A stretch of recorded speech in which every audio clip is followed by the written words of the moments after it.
প্রিয় বন্ধুরা, আজ আমাদের বিষয় হলো ওয়েভ এনার্জি বা তরঙ্গ শক্তি। সমুদ্রের যে ঢেউ দ্বারা সৃষ্টি হয় এই ওয়েভ এনার্জি, আমরা দৈনন্দিন বিভিন্ন কাজে এই তরঙ্গ শক্তিকে আমরা ব্যবহার করে থাকি। যেমন তড়িৎ শক্তি উৎপন্ন, জল উত্তোলনে বা জল পরিশোধনে এই তরঙ্গ শক্তিকে আমরা ব্যবহার করে থাকি। আমরা সবাই জানি সমুদ্রের ঢেউ কত বিশাল আকারের হয়ে থাকে এবং বিভিন্ন মোহনার কূলে সেগুলো কত জোরে জোরে সেগুলো আছড়ে পড়ে। তাই আমাদের এই তড়িৎ ঢেউগুলোকে কাজে লাগিয়ে আমরা এই শক্তিগুলোকে আমরা পাওয়ার জন্য চেষ্টা করে চলেছি।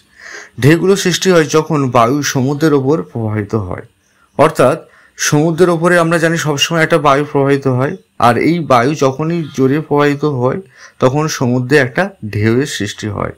আর এই ঢেউয়ের গতি বাতাসের গতি থেকে কম হয়ে থাকে।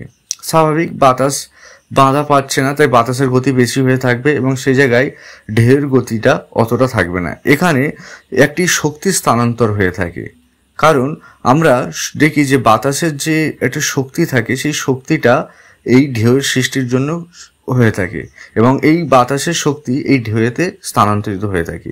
এখানে বাতাসের সাথে সমুদ্র তলের একটি বায়ুচাপের পার্থক্য হয়, অর্থাৎ বাতাসের উপরের তলের বাতাসের চাপ এবং সমুদ্রের নিচের বাতাসের চাপের দুটোর একটি পার্থক্য হয়, আর যার জন্য জলের একটি চাপের সৃষ্টি হয় এবং সেখানে একটি এই ঢেউয়ের সৃষ্টি হয়ে থাকে।